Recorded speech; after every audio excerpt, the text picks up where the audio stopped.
Why it sucked to be Moses. Hey you, imagine this. You are baby Moses. Look at you, so cute and happy. That's because you don't know it yet, but the most powerful man in the world wants you dead. Oh, no. Pharaoh got wind of a prophecy that one day an Israelite would rise up and overthrow his family, so he ordered every Israelite baby boy to be drowned. Happy birthday. The clock is ticking. Your mother throws you in a basket, tosses you in the Nile, and hopes for the best. And somehow the best actually happens. You wind up in Pharaoh's house, not to be punished, but to be prince, because his daughter found you and adopted you.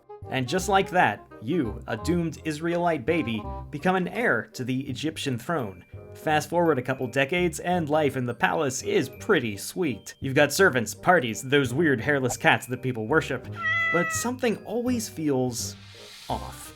Because while you're living in luxury, your people, the Israelites, are building the kingdom brick by brick. Beaten, broken, enslaved. And then, one day, you see an Egyptian taskmaster beating an Israelite, and you decide to settle this workplace dispute with the help of HR, homicide, and running. You kill the guy, then flee into the desert, where you remain for 40 years. You settle down, herd some sheep, try to forget about Egypt. One day, something catches fire. A bush. What? Turns out, it's God, and he has a special plan just for you. You can't help but wonder, is this going to make your life better? Sort of yes, mostly no. Oh, no. You're going back to Egypt, the place you fled, led by the Pharaoh who still wants you dead. Here's what you said: let my people go. With a stutter probably. You're not a natural public speaker. Pharaoh says no. Uh-oh. So you hit him with the river of blood. Still no. Frogs? No. Locusts? Nah. Boils? Nope. At this point, you're running out of plagues, and you know what that means. God goes nuclear. He kills every firstborn son of Egypt in every household. And suddenly, finally, Pharaoh says yes. For about 5 minutes. Then he changes his mind and sends his entire army after you. You are now trapped. In front of you, a sea. Behind you, doom.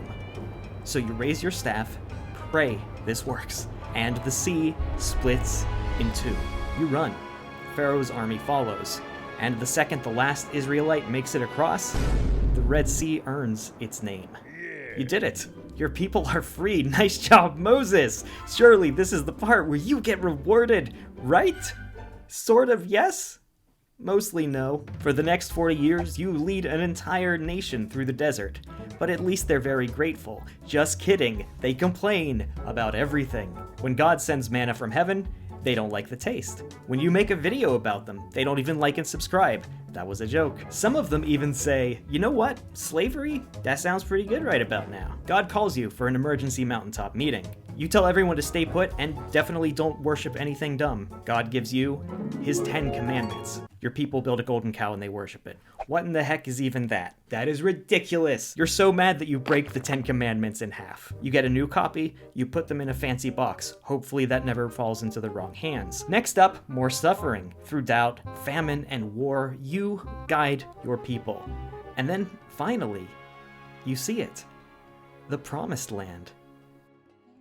But you don't get to go in. What? Because years ago, when your people were whining about water, you hit a rock instead of talking to it. And that was a mistake. So God says, enjoy the view, Moses.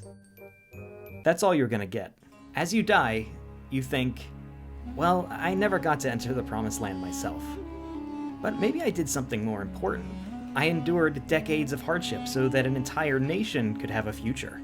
That's the thing about our struggles. Sometimes they're not about us at all. Sometimes we endure things for those we love. You never set foot in the promised land, but without you, nobody else would have either. So, was your story a tragedy?